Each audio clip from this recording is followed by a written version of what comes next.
ago in 2023 where Northwestern Welcome back to Wegmate Soccer Park Stadium. We are about to start the third quarter of the national championship game. They responded well. I think their defense really tightened up. They got more aggressive, and then the offense started to get more possession, started to flow, and Kayla Martella was sensational. 5 of their 6 goals in that comeback were assisted, so they're starting to connect and show their chemistry, finding the seams, but that Northwestern offense came out firing. Expect some adjustments on that end as well. Yeah, Boston College really dialed in defensively, and they started to dominate the draw control. Which was great for them getting possession there. BC with a slight edge, 10-6. They had some early turnovers for Boston College that hurt them, but they were able to clean things up. Look at the foul differential, though. 18 for BC, just 8 for Northwestern.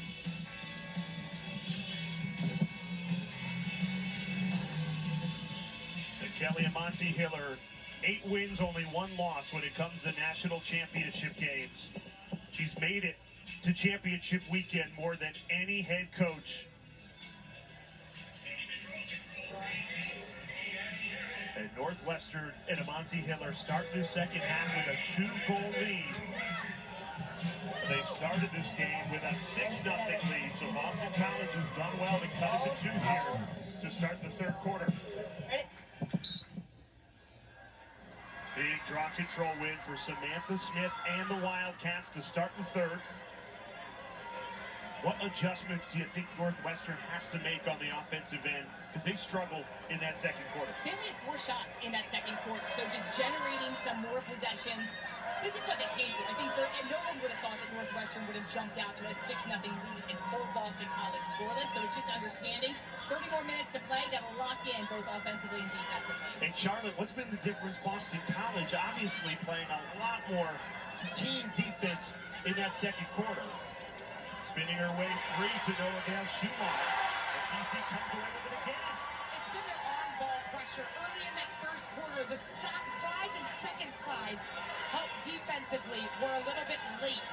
And so having that on-ball pressure initially really helps you slide with confidence and go early. McKenna Davis very quiet in that first half. She's the Eagles quarterback, the leading assister in the nation. That rings off the pipe. La Liberty got just enough. That's a big save from Molly La Liberty. But Northwestern fails to clear it. And McKenna Davis wins it back to keep the ball with BC.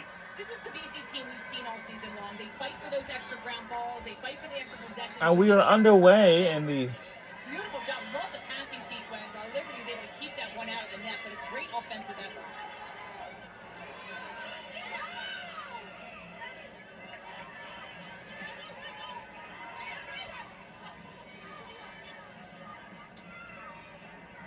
Here's Emma Pinto, and now Davis.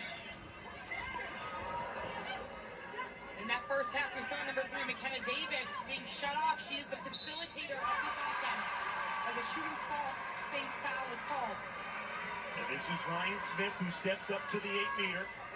Primarily BC's draw control taker, but she stays on offense as well. Had a free position in the first half. La Liberty made the save. Free position over. Smith charges in, goes low, and scores! Score! Oh. Uh-oh. Great confidence for Ryan Smith. Just her 9th goal of this season, and she did not score an 8-meter in the first half. But yes, she sees the space. This is showing what a leader is. Last season at Boston College, great bounce shot. She does a little stutter step with her feet and gets a little bit off angle. Just goes a little bit to the left and then back to the right. Beautiful bounce shot. An excellent job choking up on her stick a little bit, but shortens it her bottom hand and just shoots overhand. Good placement. The 1-goal game, so a strong start for BC. Ryan Smith, the daughter of 2 BC alums, Maggie and Scott. Scott actually played for Boston College back when they had a men's lacrosse program in the 90s. And how about this? For an Eagles team that has historically disappointed in this national championship game. Stay right there. 1 win, 5 losses, including last year to Northwestern. Ready? They go down 6-0. Many people probably thinking they're left for dead, and they have punched back in a big way to make it a one-goal game. This is going to be a yellow card, I believe, being issued. Check to the head.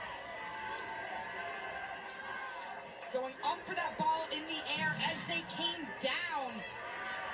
Swiping for that, gets the goggles of Sammy White. Good call. Great call by the officials. Any contact with the head is going to be an automatic yellow card. This is now Boston College's second yellow card.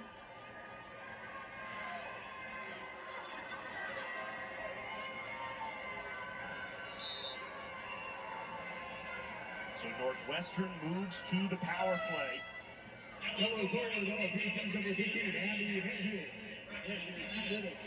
The officials have blown play dead here before the power play can begin. We're bringing the ball back to the midfield line. Have to start the possession where the foul occurred. So Northwestern up a player for 1 minute 59 seconds. It's releasable on the Northwestern score. Is this an opportunity, woman up to maybe get Izzy Skane, 27 and White involved? Only one shot today for the leading scorer in the history of the sport. Has it here. I think you want Izzy Skane involved in every offensive possession. It just causes the defense just to take a deep breath when she's got the ball on her stick. Kuykendall was the catalyst in that first quarter. Off to Skane. That's where we've seen her be dangerous on that elbow, pumping for shooting space, being a threat. See a 3 seconds violation. A lot of this has been called this game, so officials aware of those off-ball players and puts Izzy Skane. It is 1:33 p.m. This is where she scored her first goal of the game. Actually, she will not take the 8-meter. Samantha Smith, number 19 will. Smith steps in, fires right at Dolce, who makes the save.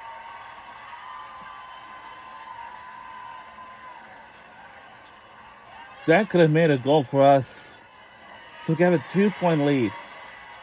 Great save for Shea Dolce. Have to have a short memory when you're a goaltender.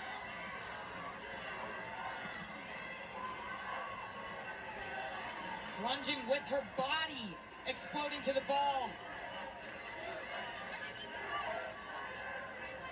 We asked her, what does she think about when somebody gets set up at the 8 meters? And I'm not thinking about who's taking that shot. I'm just looking at the ball.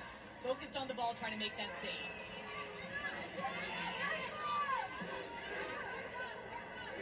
And goalies scout shooters as well. They study film on different offensive sets, but specific shooter tendencies and what they may do on that 8-meter line, if they like to shoot it from the outside or they traditionally run it in towards the middle for an inside shot.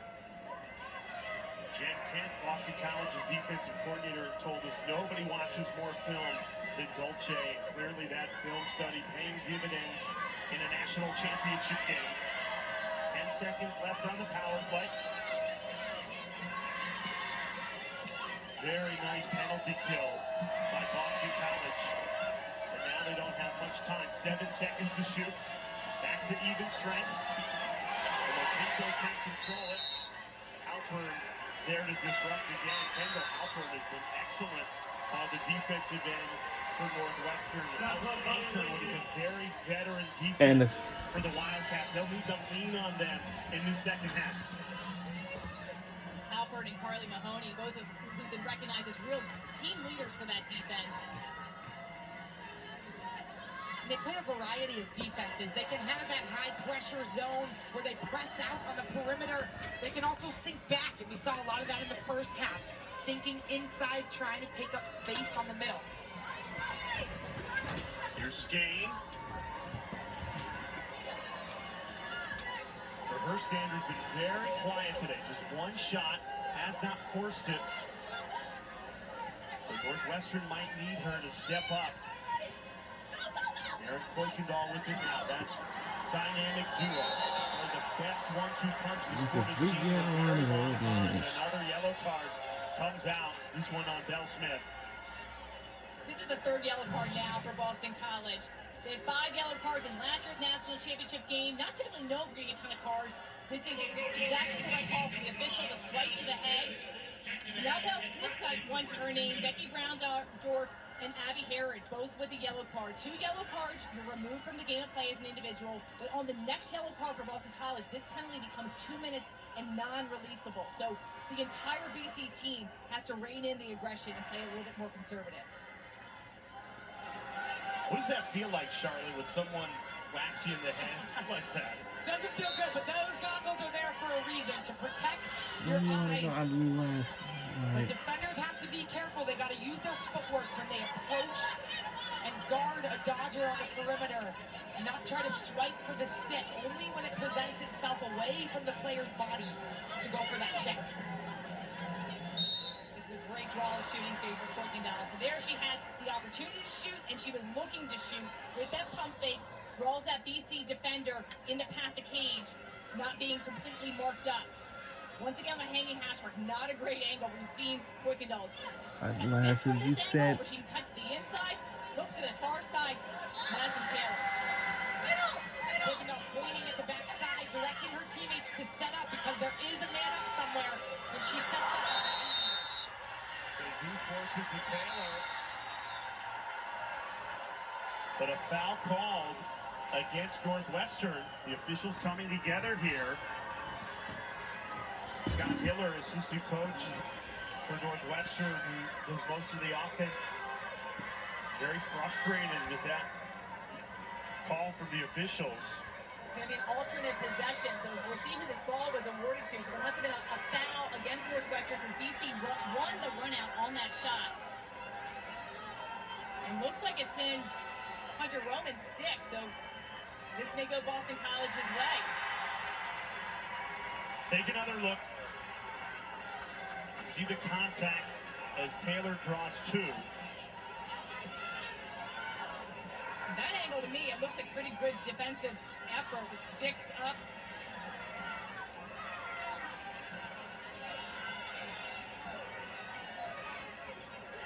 Now, did she land in the crease on her own? And maybe that could be the other foul.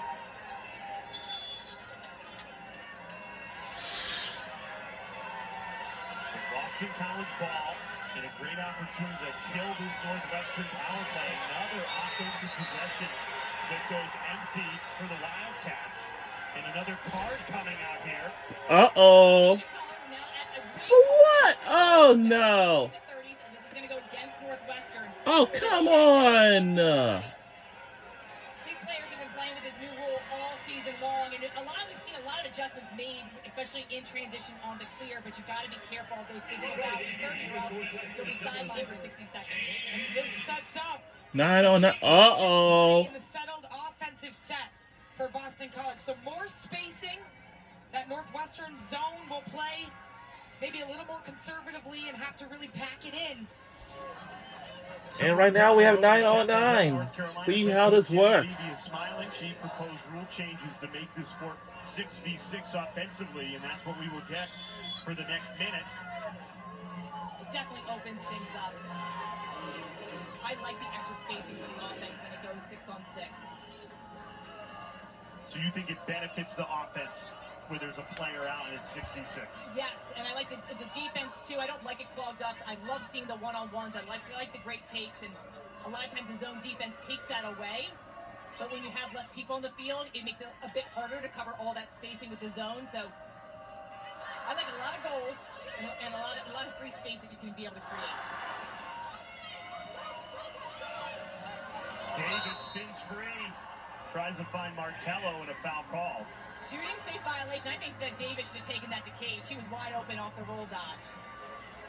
Davis really showcasing her dodging ability as of late as a goal scorer. Often known as the disher, as the leader in the nation in assists. But she can take it to the rack too. Broke BC's assist record as a junior, now trying to score. No, always the excellent feeder.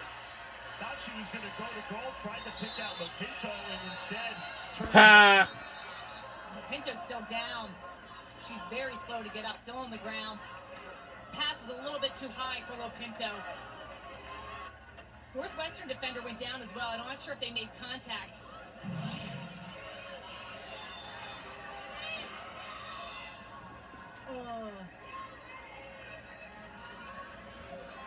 doesn't look good when she hits the turf. She's walking off on her own accord, which is good to see. Hopefully she just can spend some time on the sideline, just get things working together. She looks good moving now. So it's really scary. You can show, when you just kind of go to the ground, often it hurts a lot more in the moment, and then it kind of wears off. And you've got your eyes on the ball coming at you for the feed, and you feel that you're on the doorstep. So oftentimes it can be a little blinding when the slide comes in and catch you off guard. And usually Davis is right on the money, just the pass is a little bit off. So Pinto not able to make the connection. Northwestern back with the ball. This is a Wildcats offense who started this game with 6 goals in the first 11 minutes of the game. Since then, Sheehan, only 2 goals have been scored by Northwestern. So the offense has really slowed down. Referees making sure neither team is offsides. And I think a lot of that is And we're about to start the final week of May, starting tomorrow on the 28th on the Memorial Day holiday. Actually, right now, this is a Memorial Day holiday weekend already. Just like Friday, Saturday, Sunday, until today, but until tomorrow, actually. Looks like we're in the full strength, so it's a 1-goal game. We're in the lead by 1. This is going to be a tight one. Championship weekend continues tomorrow, 1 Eastern time right now. Scores! We are taking in the lead by 2 now. And that was a hat trick. Goal. I wonder who made that goal by. We're going to have to see who it was. That's by Madison Taylor. Her 80th, her 83rd goal this season, and she's also a sophomore. Wow. And we'll be right back with more fun after these messages. What a game we have going on this Memorial Day weekend. Again, we'll be right back here with more fun after these messages.